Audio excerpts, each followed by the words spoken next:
आप सभी के लिए बहुत बहुत आशीर्वाद। और इन दिनों जो भगवान शिव की आराधना का समय चल रहा है, चारों ओर से पूरी सृष्टि में जैसी ऊर्जा इस समय दिखाई देती है कि कोई भी साधक अगर बैठ कर के ध्यान करता है, पाठ करता है, पूजा करता है, तो धरती की ऊर्जा भी उसे प्राप्त होती है। आकाशीय, ब्रह्मांडीय समस्त प्रकार की जो विश्व शक्ति है उसका भी लाभ होता है।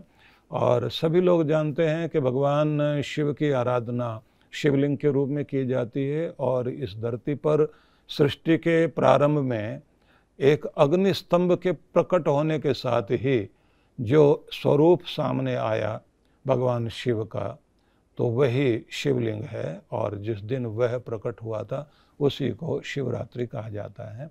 और अग्नि स्तंभ जो है अग्निर्मूर्ति के रूप में, वैसे अष्टमूर्ति के रूप में भगवान शिव को माना जाता है, तो एक अग्नि रूप भी शिव का है।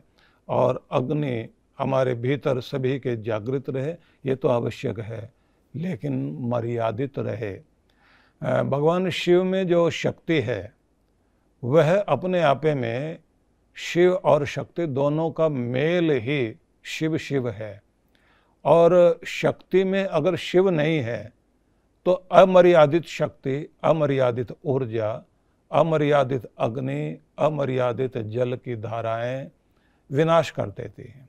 लेकिन जैसे ही मर्यादा साथ में आ जाती है तो वही सब चीज़ें लाभकारी हो जाती हैं। आपका भोजन पकाने वाली अग्नि जब तक आपके चूल्हे में है तो आपके लिए वो लाभकारी है, लेकिन अगर बाहर निकल कर और अमर्यादित हो जाए तो घर को भी नष्ट कर सकती है, जीवन को भी नष्ट कर सकती है।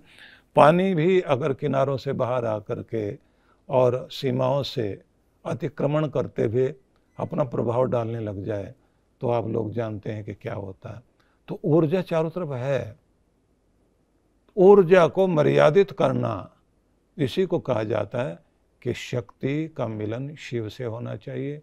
और शक्तिहीन ज्ञान किसी काम का नहीं है। शिव जी ज्ञान है, लेकिन शक्ति का मेल होने से, क्रिया का मेल होने से वह दोनों चीज़ें मिलकर के एक चीज़ बन जाती है, ज्ञान क्रिया। या जिसे हम कहेंगे ज्ञान और शक्ति का समन्वय तो हो गया, लेकिन यहाँ लाभकारी करने के लिए भक्ति की आवश्यकता है।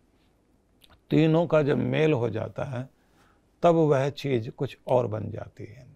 इस संसार में वे लोग जिनके अंदर ज्ञान भी था, क्रिया शक्ति भी थी, लेकिन प्रेम था मानवता के लिए, तो उन्होंने कोई वैक्सीन बनाई, किसी ने रेबीज का टीका बनाया, और किसी भी हिंसक जानवर के द्वारा किसी को आघात मिल गया और शरीर में बीमारी, वायरस प्रवेश कर गया, उससे बचाने के लिए एक वायरस रोधी टीका आ गया, जिसको रेबीज का टीका जिसने बनाया, जिसने प्लेग का टीका बनाया, या इन दिनों जो आप लोग देख रहे हैं ये सब, या फिर भगवान शिव का जो वैद्यनाथ वाला रूप हम लोग देखते हैं कि उनकी कृपा प्राप्त जितने भी ऋषि मुनि हुए, उन्होंने संसार को बचाने के लिए जितना भी कुछ कार्य किया, तो इसे कहेंगे कि उनके अंदर मानवता के प्रति, जीव मात्र के प्रति भक्ति जागी, प्रेम जागा। तो ज्ञान, क्रिया, भक्ति तीनों मिल गई तो दुनिया का कल्याण हुआ। किसी एक सैनिक के अंदर एक कला है, युद्ध में जीतना, लड़ना जानता है, लेकिन साथ साथ शक्ति भी है। लेकिन अगर भक्ति नहीं है, देश प्रेम नहीं है, देशभक्ति नहीं है, तो उपयोगी नहीं होगा। तो तीनों चीज़ों का समन्वय, ज्ञान का, फिर क्रिया शक्ति का, फिर भक्ति का। तो इन दिनों भक्त की भक्ति, शिव की शक्ति, तीनों का समन्वय हो जाए, आपके भीतर भगवान शिव की कृपा का ज्ञान भी आए, आपके अंदर वह ऊर्जा भी जागृत हो जो आपको ऊपर उठाए और सही दिशा, लक्ष्य की ओर आप जा सकें। तो इन दिनों ये माना जाता है कि आप साधना करिए, जाप कीजिए और तीनों का लाभ लेने वाले बनिए। मतलब अपनी ज्ञान शक्ति को, ऊर्जा को जोड़ करके ज्ञान ही न रह जाए आपके अंदर, वो क्रिया में परिवर्तित हो, और ज्ञान के साथ क्रिया मिल जाए तो फिर वह प्रेम की ओर बढ़े। परिवार के लिए आप जी रहे हैं, खुद के लिए आप जी रहे हैं, समाज के लिए जी रहे हैं, देश के लिए जी रहे हैं, विश्व के लिए जी रहे हैं, मानव मात्र के लिए आप जी रहे हैं, ये भक्ति है।